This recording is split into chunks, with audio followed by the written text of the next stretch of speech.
Hi. I have a neighbor who's working on some woodworking project, so you're going to hear sounds in the background. It's cool. I live in the city. Morning. So it's Thursday morning, and it's nice to see folks this morning. I have not done a back deck chat in a super long time for a lot of reasons. Because who wants to hear somebody else spewing off ideas they've got? Good God. It's sometimes, I just got frickin' 17 things just opened in my mind. Things I want to say. I just got back from a week away. I actually got back on the weekend, but had a really wonderful time chasing rivers and lakes with my family in lands that are now up in flames in BC. And it's got me thinking of a lot of things. And there's a lot of things to get people thinking these days.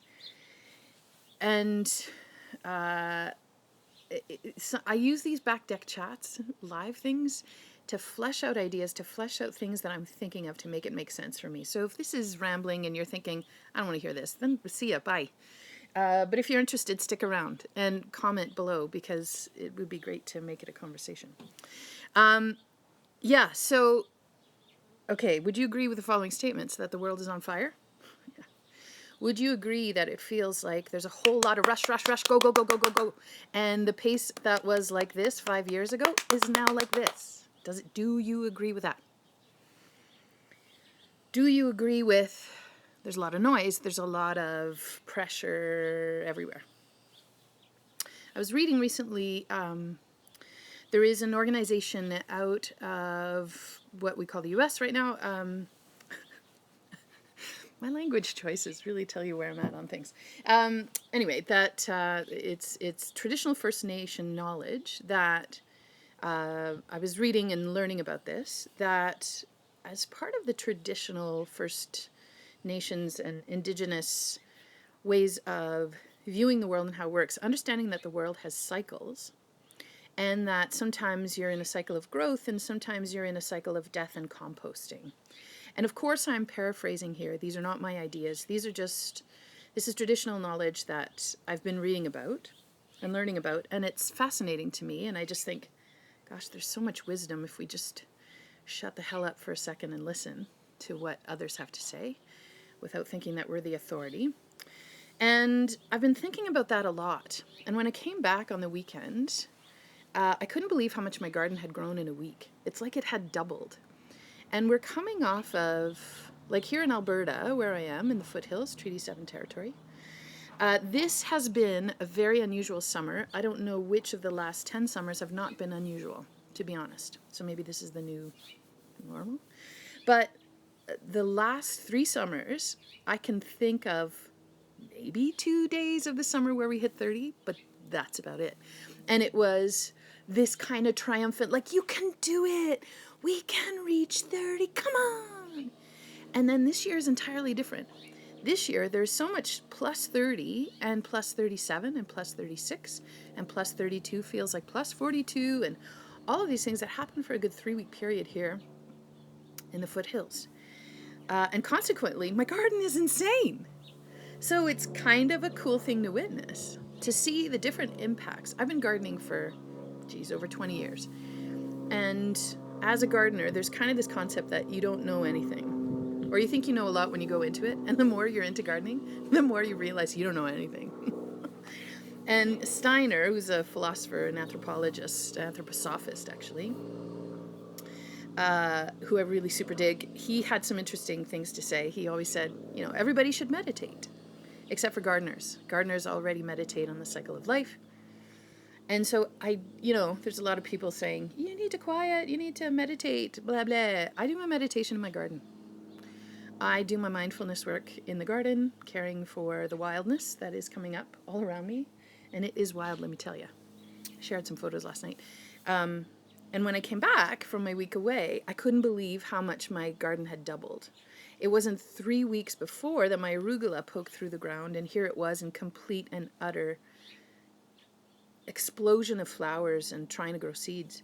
My sorrel about 2 weeks ago totally exploded into fireworks. They look like these fireworks. It looks like there was a party in my garden and so many of the greens are like, oh my God, and they're on their way out now. And that never happens till the end of July. Why is it happening earlier this year? Oh, heat, obviously. So my tomatoes this year, what I've noticed, so I always grow a lot of tomatoes, and what I've noticed from some of my tomatoes is that I have way more fruit this year than I have ever had. And I haven't changed anything of how I garden. I have 2 spots where I always do tomatoes. I always rebuild the soil with the same stuff. The only difference this year is I actually didn't add as much soil, new soil, to my permaculture tomato planters that I've got, where it's like 2 big buckets inside of each other, and there's a wicking bed, essentially, wicking mechanism to get water into the pail that's holding the tomato plant and the soil. I actually didn't add as much new soil as I usually do because I was trying to be a bit more frugal this year. So that's the only difference, but I can't tell you, there's like 5 times more tomatoes this year. And so I started to think, well, what would that be for? Like, the only difference is I have even less soil, which tells me I should actually have less tomatoes because the soil is probably not as fertile. Oh, and then I started to think about the heat, and I started to think about the intense heat. And then I started to think about the fires that are going on in BC. And I started to think about that concept, that First Nations concept of there are different cycles in the world, some of building and then some of composting and death. And then I started to think of the bigger picture of what's going on in the world. And then I realized, oh, are we right on track for what's supposed to be happening? I don't deny that there is climate crisis, 1,000,000%. I know that the climate crisis is contributing to these intense, extreme heats. I know that we are mucking up the works and doing weird stuff to the environment to further fuel the fires that are going on in BC and in Northern Ontario and Manitoba. We are compromising so much. And then when that feels helpless, as it so often does, then I think, like, okay, but what? How do I make it okay for me to get out of bed in the morning? Because whatever's going on in the world right now makes me feel like, screw that. Why would I even contribute? Why would I even do anything? Why would I even move a muscle?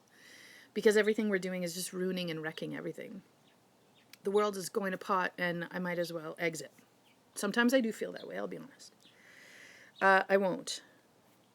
And then I think, oh, the wisdom of cycles, the wisdom of when there is a crisis. And in my case, in my garden, I'm thinking, what drove the tons of fruit?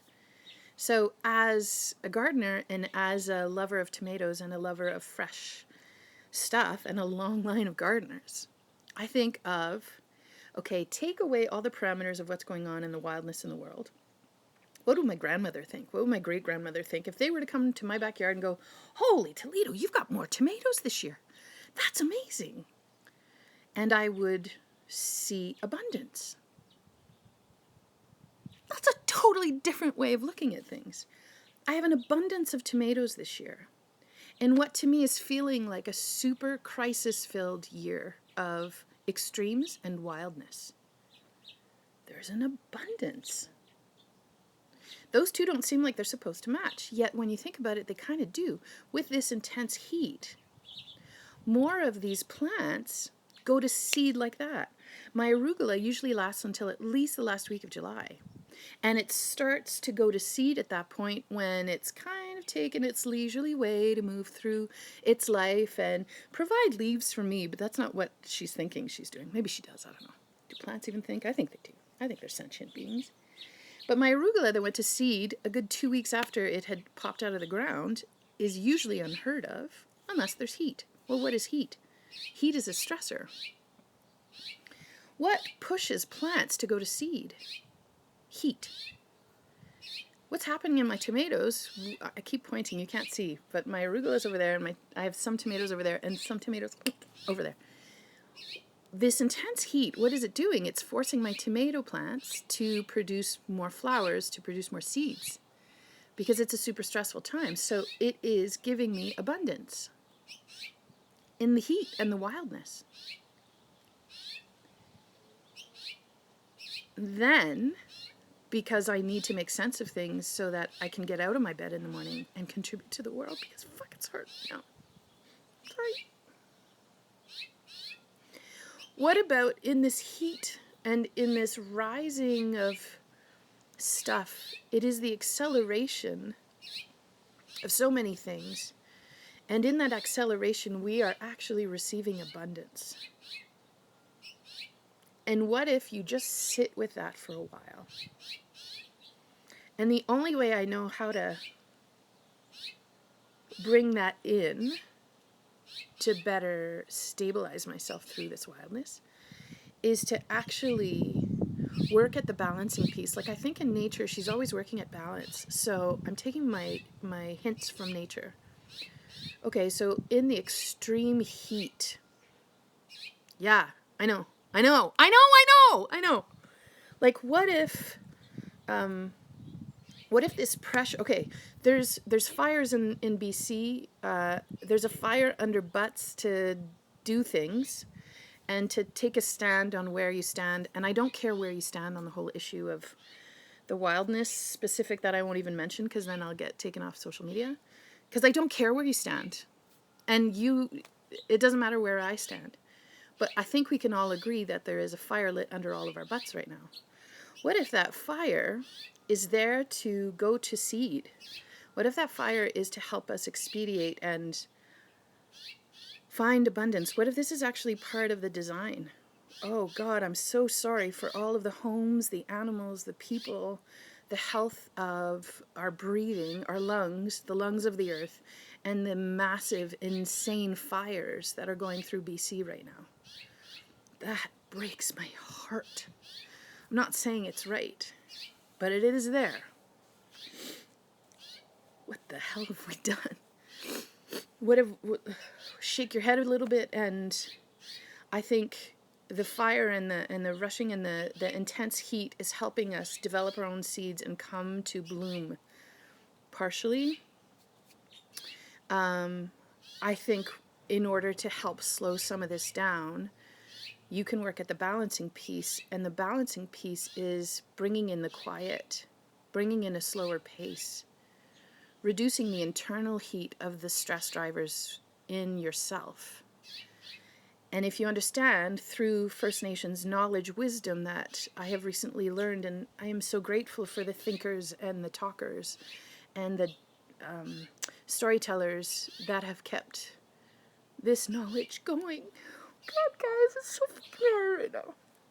Anyway, what if that knowledge of, like, there are cycles?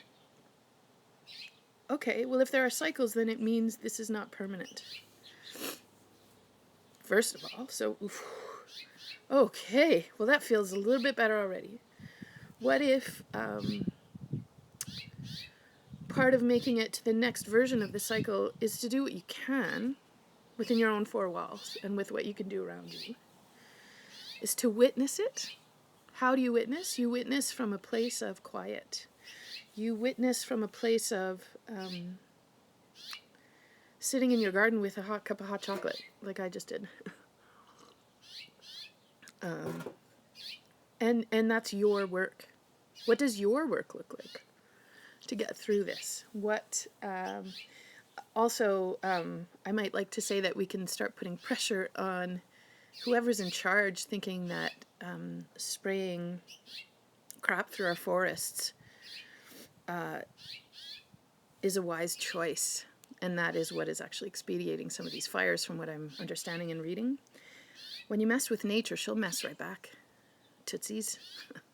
Like, how about we are actually a part of nature? How about using that as your deciding factor? How can you integrate yourself into nature, back into nature? Because I think we've done a really fantastic job. I think social media is a bitch of a place to be, because I'm on it all day long, and it spirals me into so many things. And then I realize, oh, that's because I'm not in nature. I am in this fabricated world. Well, that's not, there's a real world outside my door. Look at this nuttiness in my garden. Look at this. There is, like, super abundance in my garden. I have these hollyhocks in my garden. And it's our first year of growing hollyhocks. And I just learned yesterday that these don't usually flower until August. They are, look how tall that is. They are in bloom and going crazy. Look at these flowers down here. Look, I have never had that many lilies in that corner. There is abundance in my sage and my flowers here. There is an abundance of cherries. Things are going to seed. Things are preparing for the next. The cherries and the, oh God, I don't know. I just have so many things I'm thinking about. Okay. I just want to leave you with that thought. I know, they say don't overcomplicate things. If you want to have followers, if you want to do the right things, here are the rules to be on social media. Oh, Christ almighty. Excuse my mouth. This place drives me nuts. Okay, that's all I have to say about today. Thanks, friends. Go find some peace and quiet. Go build it, because it's coming.